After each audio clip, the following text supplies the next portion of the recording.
আমাদের দেশে এই পর্যন্ত 5,57,000 কোটি টাকা খেলাপি ঋণ, এর মধ্যে 3 লক্ষ কোটি টাকা ভুয়া ঋণ, গোস্ট ডেট। এদের কোনো নাম নিশানা নাই, তার কোনো মর্টগেজ নাই, কিচ্ছু নাই। 28 লক্ষ কোটি টাকা বিদেশে পাচার হয়ে গেছে, particularly Singapore, Cyprus, England, Dubai, এ সমস্ত এলাকায়। আপনি বাজেট দিয়ে কি করবেন? আমি 1.5 বছর সরকার পরিচালনার অংশীদার ছিলাম। আমলাতন্ত্রের যে জটিলতা, ব্যুরোক্রেটিক এই যে জটিলতা, আপনি দেশের কোনো কাজ করতে পারবেন। আপনি ফাইল স্বাক্ষর করে দিলেন, আমি উপদেষ্টা হিসাবে, মন্ত্রী হিসাবে ফাইল স্বাক্ষর করে দিলাম, একবার ফাইল আপ হয় আর একবার ডাউন হয়। এই আপ ডাউনে বছর পার। এই টেবিল থেকে এই টেবিলে, আমার টেবিল থেকে আমার সচিব ওখানে, এখান থেকে ওখানে যেতে 15 দিন লাগে। আমি আজকের এই প্রাক বাজেট আলোচনায় কওমি মাদ্রাসা, আলিয়া মাদ্রাসার দিকে দৃষ্টি দেওয়ার জন্য সরকারের প্রতি দাবি জানাবো। দরিদ্র শিক্ষার্থীদের জন্য কওমি এবং আলিয়া উপবৃত্তি চালু করার প্রস্তাব করছি। প্রধান শিক্ষক পায় 5,000 টাকা মাসে, আর একজন শিক্ষক পায় 3,000 টাকা, এটা অনুদান। নসল্লি আলা রাসূলিল কারীম, আম্মা বাদ।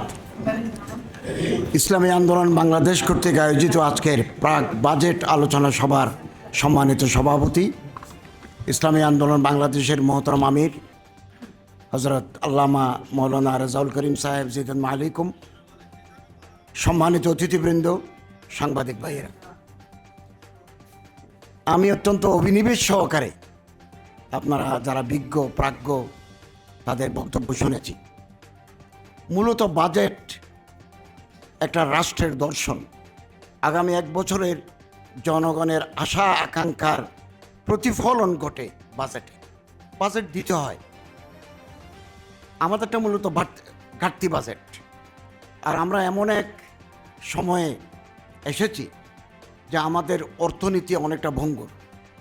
দুঃশাসনের পরে, অন্তর্বর্তীকালীন সরকার 1.5 বছর যাওয়ার পরেও আমাদের অর্থনীতি এখন ভঙ্গুর পর্যায়ে আছে।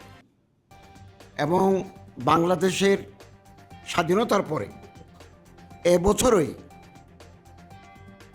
9,30,000 কোটি টাকার বাজেট ঘোষণা হতে যাচ্ছে। আমরা যখন দায়িত্বে ছিলাম তখন আমাদের বাজেট ছিল 7,90,000 কোটি টাকা। 2023-2024 সালে বাজেট ছিল 7,97,000 কোটি টাকা। আমরা 7,000 কোটি টাকা কমিয়েছি, যাতে উচ্চাভিলাষী বাজেট না হয়। যাক, তারা 5 বছর রাষ্ট্র পরিচালনা করবেন, এর জন্য 1,40,140 কোটি টাকা তারা আরও বৃদ্ধি করেছেন। এবং আমি আজকের এই প্রাক বাজেট আলোচনায় প্রস্তাব রাখব, করের আওতা আমাদের বাড়াতে হবে। যারা ট্যাক্স ফাঁকি দেয় তাদেরকে ধরার জন্য ডিজিটাল সিস্টেম চালু রাখতে হবে। হাজার হাজার মানুষ তারা ট্যাক্স দেয় না। 2, ব্যাংকিং কমিশন গঠন করার জন্য আমি প্রস্তাব করছি। এতে দুর্নীতি, স্বজনপ্রীতি, লুটপাট এগুলো বন্ধ হবে। এগুলো ব্যাংকার, স্কলার এদেরকে নিয়ে ব্যাংকিং কমিশন গঠন করা যেতে পারে।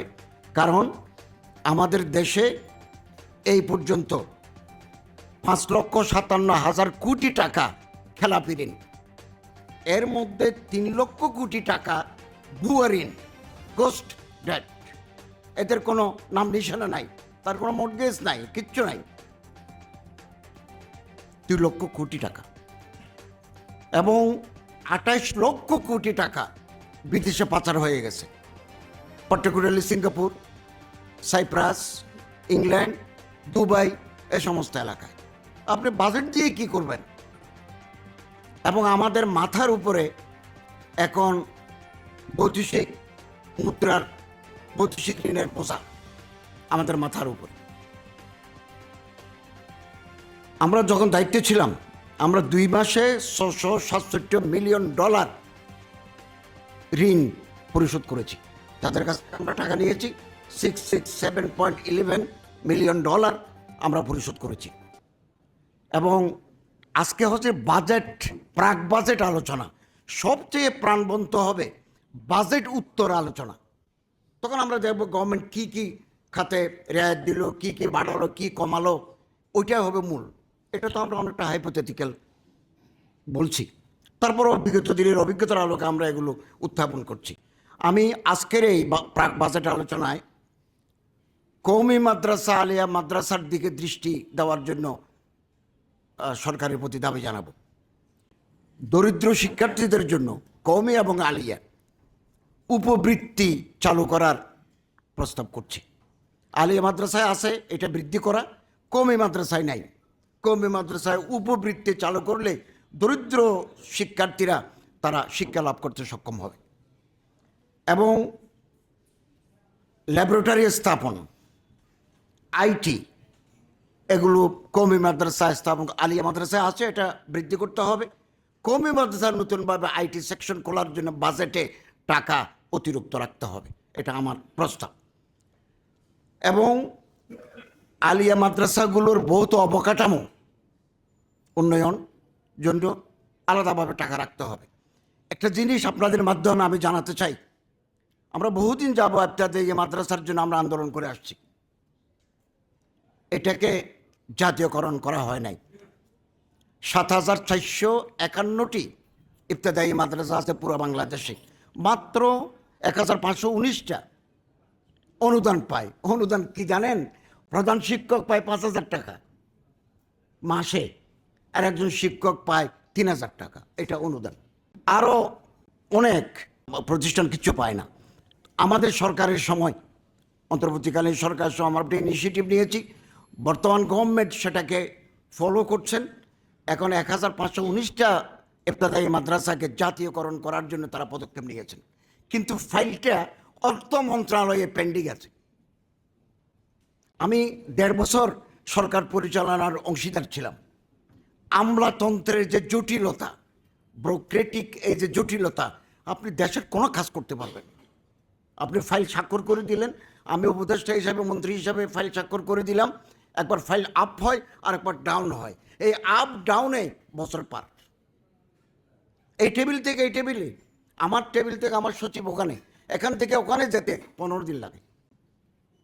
এই যে সাবেক রাষ্ট্রদূত জনাব গোলাম মসিহ সাহেব বললেন, মুসাদ্দেক বিল্লাহ আল মাদানী সাহেবও বললেন যে শরিয়া আইন লাগবে, 100% সত্য কথা।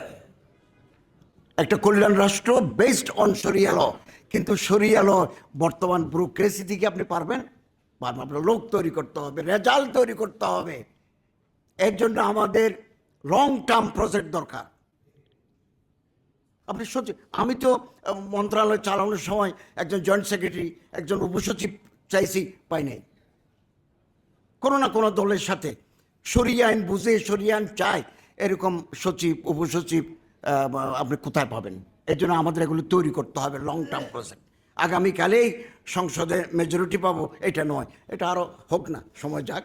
এখন আমাদের একজন আছে, 5 বছর পরে হয়তো আরও 30 জন হবে, আরও 5 বছর পরে প্রধান বিরোধী দল, আরও 20 বছর পরে মূল দল হতে পারে না। লং টার্ম প্রজেক্ট নিয়ে আমাদের অগ্রসর হতে হবে।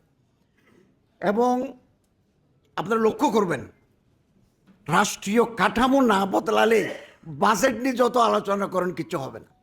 অনেক সুন্দর কথা, সোহরাব সাহেবের কথা এবং প্রথম আলোর সাংবাদিক ভাইয়ের কথা আমরা, এবং ইঞ্জিনিয়ার সাহেবের কথা আমি ঢোকার সময় খুব মনোযোগ সহকারে শুনেছি, অত্যন্ত মূল্যবান কথা।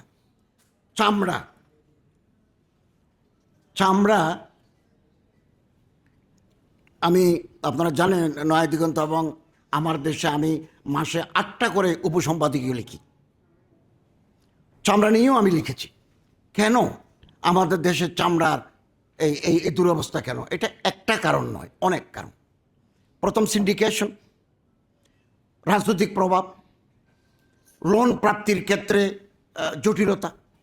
4, LWG সার্টিফিকেট নাই। আপনি ভালো করে বুঝবেন, কেবল 5-6টা কোম্পানির LWG সার্টিফিকেট আছে, যারা ইউরোপীয় এলাকায় চামড়াজাত পণ্য, জুতা, ব্যাগ এগুলো রপ্তানি করতে পারে। এবং আপনি ইউরোপের মার্কেটে ঢুকতেই পারবেন না LWG সার্টিফিকেট ছাড়া। তো আমাদের দেশে সাভারে যে বর্জ্য পরিশোধনের ব্যবস্থা আছে, এটা এখনো হয় নাই।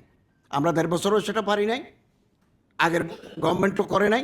এই গভর্নমেন্ট যদি বাজেটে টাকা রেখে সাভারের চামড়া বর্জ্য পরিশোধনের এটা করে ফেলতে পারে, LWG সার্টিফিকেট যদি আনতে পারে, তাহলে আমাদের চামড়া শিল্প ঘুরে দাঁড়াবে। এবং এই চামড়া আমাদের দেশের বিভিন্ন ব্যবসায়ী 1 বছরে প্রায় 1000 কোটি টাকার চামড়া আমদানি করে। সোজা কথা নয়, বিরাট মার্কেট। কিন্তু এটা আমরা ধরতে পারছি না। ধরতে না পারার আরও কারণ আছে। এখন আগের জমানে ছিল সব চামড়া, এখন আর চামড়া নেই, এখন সিনথেটিক, রেক্সিন, রায়ন। বিদেশে একটা গাছ আছে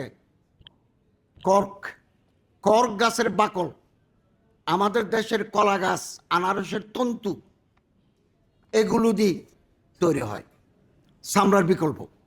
চলুক, এগুলোও চলুক। এগুলো তারা বলতেছে যে ইকো বান্ধব, পরিবেশ বান্ধব।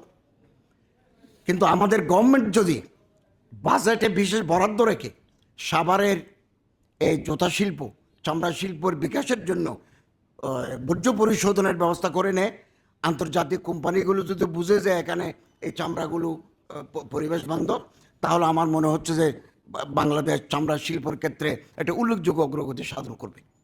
তো আমি সবাইকে আন্তরিকভাবে অভিনন্দন জানাচ্ছি। আজকে যেমন এটা খুব প্রাণবন্ত আলোচনা হলো, প্রাক বাজেট নিয়ে অনেক বিজ্ঞ আলোচক, বিশেষজ্ঞগণ সুন্দর বক্তব্য রেখেছেন, আমি তাদেরকে ধন্যবাদ জানাচ্ছি। বাজেট উত্তর আলোচনাটাও আরও বেশি আমাদের করা দরকার। কোন কোন খাতে গভর্নমেন্ট কী দিল, আমাদের কি আবার বাজেট সংশোধন হয়। তো আপনাদের প্রত্যেকে ধন্যবাদ জানাচ্ছি। আল্লাহ তাআলা আমাদেরকে আগামী দিনে পথ চলার তৌফিক দান করুন, আমিন। ধন্যবাদ।